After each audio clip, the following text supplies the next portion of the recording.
Hey, what's going on, everybody? Justin here at Tromful Reads, and in this video we're going to be doing my nonfiction portion of my November wrap-up. And I think I finished 10 books that are nonfiction for the month of November. Then I also participated in the One Readathon Tour of the Mall second round in the second half of the month. So I'm going to kind of like split the November wrap-up, I guess, into two videos just because it'd be just easier, obviously. So let's just go with the nonfiction November stuff.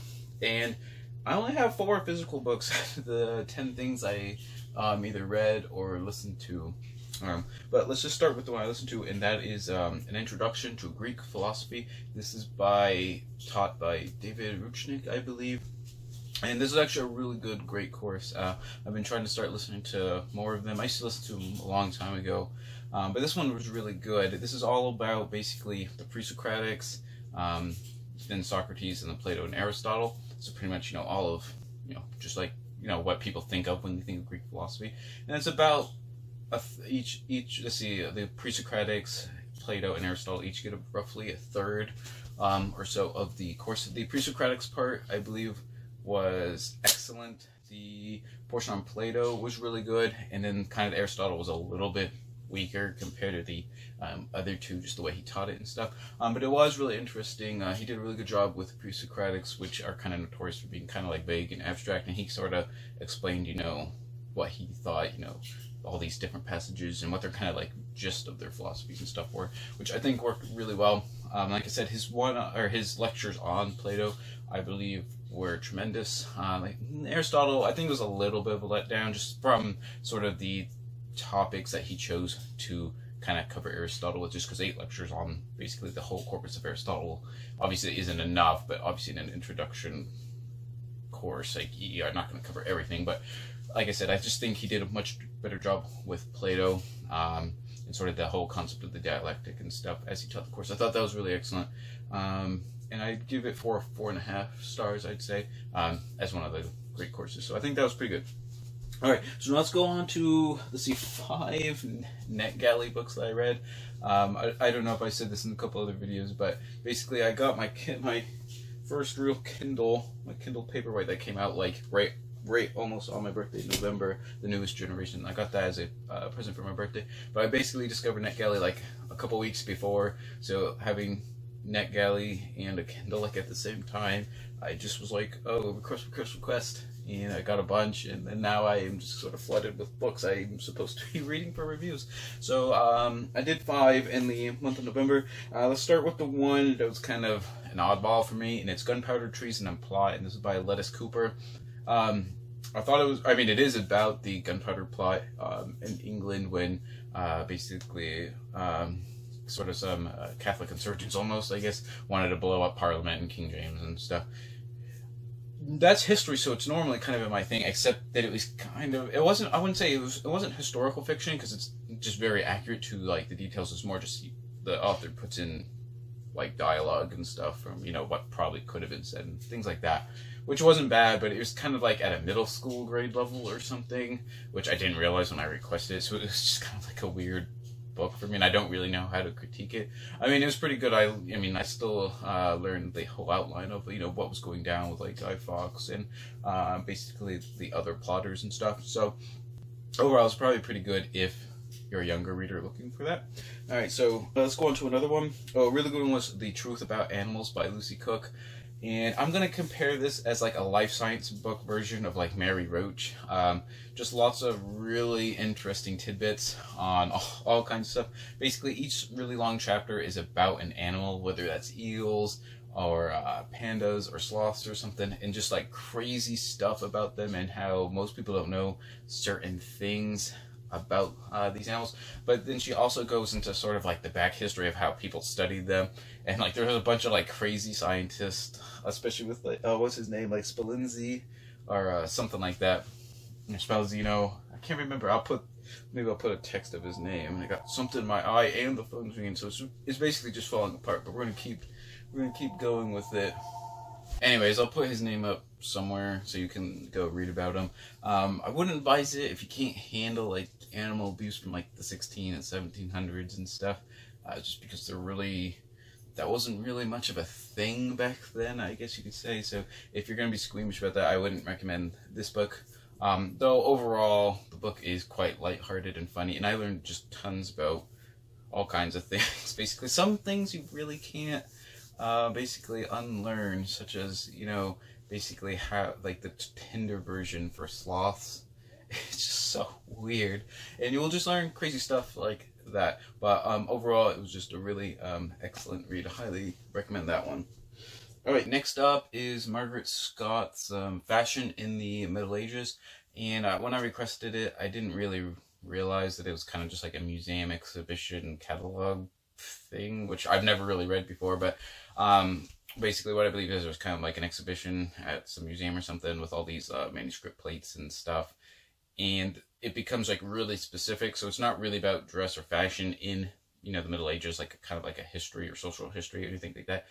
Basically, what the vast majority of the small-ish book is these different like illuminated manuscripts or drawings from the Middle Ages or whatever, and she analyzes basically each individual picture and basically tells you everything about them, like fashion-wise. And this is definitely a book about more like fashion, like what people thought about other people, and more about like sort of societal expectations, things like that, more than dress, if that makes sense. The problem is all the plates were pretty similar time period, like almost all of them are from like the late 1300s to the 1400s, so it really wasn't like a history at all. There's really no narrative to the book, I guess. Like I'd say 80 to 90% of the book is just each individual plate, the picture, and then kind of a description of what's going on in the plate. So I guess that wasn't really for me. I guess if you're like super hardcore into like medieval dress and fashion and stuff like that, clothing, you might like this book. But like I said, it really wasn't what I was expecting. So I don't really know how to like rate it, because I don't know if it's good for like, you know, like a catalog book, if that makes sense. But as like kind of like, you know, a history of fashion in the Middle Ages, it really wasn't that. So I didn't particularly enjoy the book, but you know, that's that. Alright, next up we have Versailles by Colin Jones, and obviously this is just a book about the entire history of the Palace at Versailles, even before it was the Palace at Versailles, and it was just kind of like this random sketchy hunting lodge that Louis XIV's like father used. But it covers the entire history from basically what we know of basically the location before it was a royal residence type area, all the way to modern times. I think the most enlightening portion was sort of the late 1800s through the early 1900s, during its sort of restoration and conservation stages under different directors and stuff, and turning it into like a real like cultural museum type area. But this book overall is just kind of like your standard sort of history, but I really enjoyed it just because I don't know too much I mean, I knew a little bit about it under sort of like Louis XIV, which is a big portion of the book, obviously, because he's the one that sort of made Versailles. Essentially, after he died, it really wasn't the same thing. Didn't serve the same function, anything like that. But overall, I really, I did enjoy the book. But like I said, it's kind of just your standard history. So if you don't really enjoy history, unless you're super interested in basically either Louis XIV or Versailles, or sort of, and I apologize about the screaming. Apparently Sawyer is really mad about something all of a sudden. But anyways, like I said, it's just kind of like your standard history book. And lastly, we have The North Pole by Michael Bravo. And it's kind of misleading. The subtitle is like Nature and Culture, which is mostly why I picked up the book, so I thought it'd be kind of cool to learn about kind of the ecosystem of the North Pole. That's pretty much non-existent in the book, so I'm not sure why it's called like Nature and Culture, to be honest. The culture stuff was really interesting, though. We had like chapters on like all the different explorers of the North Pole and some of their expeditions, and then sort of more about like culturally what people have always like thought or assumed about the North Pole, because before basically it was explored fully, people had like kind of these like just vague concept of, you know, what really could be at the North Pole and stuff. But what I really like about the book too is it starts off with a bunch of like basically classical and native lore about the North Pole, and what basically abstractions of what could be the North Pole and stuff. I thought that was really cool. There was like one chapter that's like super bizarre and esoteric, which was like way over my head. I can't remember if it was the second or third one. It was all about like maps, which is kind of a cool concept for North Pole. But the author writes about like these like, you know, map makers and globe makers from like the Renaissance and like the 15 and 16, 1700s that no one has ever heard of unless you literally like did like a thesis on like, you know, the history of like globe making or something. And it just kind of goes on and on and on about these like weird abstractions on globes and stuff like that. It was just so, it was like the most esoteric thing I read in a long time. So it was kind of funny in a way, but that just kind of like went over my head, and I don't really know what the takeaway exactly was supposed to be about. But I thought it was a really cool book about the North Pole. I do wish there was more on not just the cultural stuff, but literally, you know, the flora and fauna of that region of the world. I think that would have been pretty cool. But overall, it was still a pretty good book. Alright, so there's all the NetGalley ones, I believe. So let's go on to the few physical books that I did. For my Osprey Publishing book, I read the first campaign series book. This is campaign number 8, and it's Gallipoli 1915 Frontal Assault on Turkey by Philip Haythornthwaite. And I don't know if he does the illustrations and stuff as well, but basically it's the entire history of the Gallipoli campaign in the expedition to the Dardanelles by the mostly the British forces, though there were some French assistance as well. And under the British forces, obviously the most sort of well-known troops were the Anzac troops, which are from Australia and New Zealand.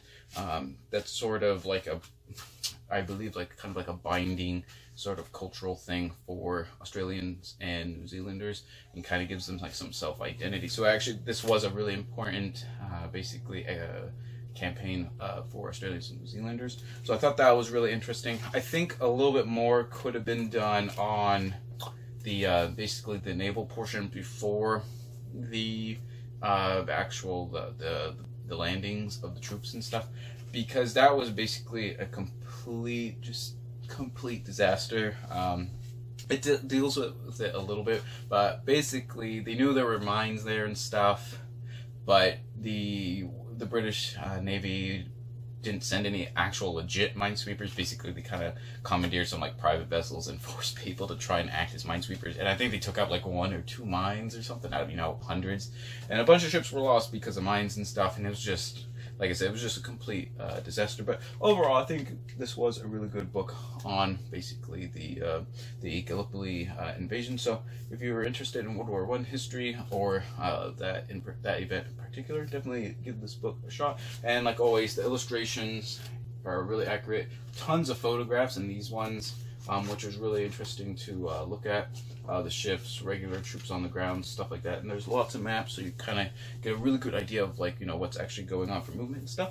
So I do recommend this one. All right, I was sent Barons of the Sea and Their Race to Build the World's Fastest Clipper Ship by Stephen Ujifusa for a review. And I don't read too much American history, but this book actually was really interesting. I do like nautical history, and I think that helped a lot. But basically, this book is all about clipper ships, which were a mostly American innovation on ship design, and they were essentially a little bit smaller for the most part, but they were able to travel a lot faster on the high seas in good sailing conditions and stuff. And basically, they cut the time to go basically from, you know, for example, China to San Francisco, cut that down a ton for time, or New York, and then going around Cape Horn in South America to California, especially during the gold rush. That was like a big deal to make tons of profits and stuff. So it was really cool and enlightening about that. What's cool is there are some cool characters, such as the Canadian-American shipbuilder Del McKay, then like the kind of like adventurer, explorer, captain like Nathaniel Palmer and stuff. Besides just the kind of like the businessmen, which obviously are in there as well. So I think they had really cool profiles on that. But the ships themselves almost become like characters in their own right, if that makes sense. For example, like you learn a lot about like Flying Cloud, which was, you know, the fastest ship of the time, and actually its fastest recorded transit from New York to San Francisco. Basically, I think it was like 87 days or something, was held until about like 20 years ago or something, with like a modern-ish like yacht. like racing yacht. So I think that's really cool, considering like some of the records still stand or like just recently been beaten for sailing vessels, which I think is just really cool. But like I said, the ships themselves almost like come to life, which is I think why I really enjoyed it, just because I like kind of nautical history, even though American history is not sort of my forte, I guess. But I definitely should start getting into it a little bit more. But I just really enjoyed this book. Plus, the cover illustrations, or the design, anyways, because I think these might have been like lithographs or something. Just really awesome. Alright, for just kind of a general nonfiction work, I read 30 Million Words, Building a Child's Brain by Dana Suskind. And if you have any infants or babies or toddlers or just little kids, you should definitely read this book. It basically explains why talking to them more and reading to them more and stuff is super important for them, and how kids under like the age of 3, basically how their brain works for like language processing and learning and stuff. And it's just super enlightening. And basically the takeaway is the idea is by the age of 3 or 4, a baby should hear 30 million words in those years. And if they do hit that like threshold, they have a much greater chance at, you know, becoming really, I don't know what's the word, sufficient intellectually and stuff, especially compared to children who do not hear that many words in their lifetime. They have a much harder time academically compared to children that do hear that many words. So anyways, like I said, just big takeaway is read a lot more and have good quality and quantity talking with your kids. And I'm definitely going to take this into consideration with my kid Sawyer. And then lastly, I think my favorite book of the month was The Rise and Fall of the Dinosaurs, A New History of a Lost World by Stephen Versailles. And this was just a really good, I was like itching for like a dinosaur book for months. And this definitely just like hit the spot, if you know what I mean, for reading wise. But basically this is just like what you're looking for if you want to learn just like a big overview of dinosaurs or the history of dinosaurs. This is a great book to basically check out. There's some really good illustrations as well of like some of the archaeological finds and stuff. But what I like too is the author tells about like the different places he's gone to for archaeological research and digs and stuff, and like all the different kind of cool characters he met along the way, whether they were colleagues or assistants or mentors, stuff like that. Just really enjoyed it. Learned a ton about dinosaurs, and it's obviously really up to date with the modern research on basically everything we know about dinosaurs. So just really cool, really highly enjoyed it. Plus I voted on this on the Goodreads Choice Awards and it won, so you know, got good taste going on. Yeah, but like I said, I think this was my favorite book of the month. Really enjoyed it. Highly recommend The Rise and Fall of the Dinosaurs if you like dinosaurs. So there you guys go. Those are the 10 books that I read for at least nonfiction books for the month of November. I'm going to have the fantasy books for the one readathon to read them all in another video. I don't know if that'll be before this one or after this one. Who knows? But that'll be coming soon. I figured split these up because, you know, 2 totally different-ish topics, I guess. But tell me what your guys' favorite nonfiction book that you've read lately, or maybe the last one that you read if you don't read nonfiction that often. Tell me what you thought about it. I'm always on the lookout for more nonfiction books. But anyways, whatever you guys end up reading, always remember, read victoriously.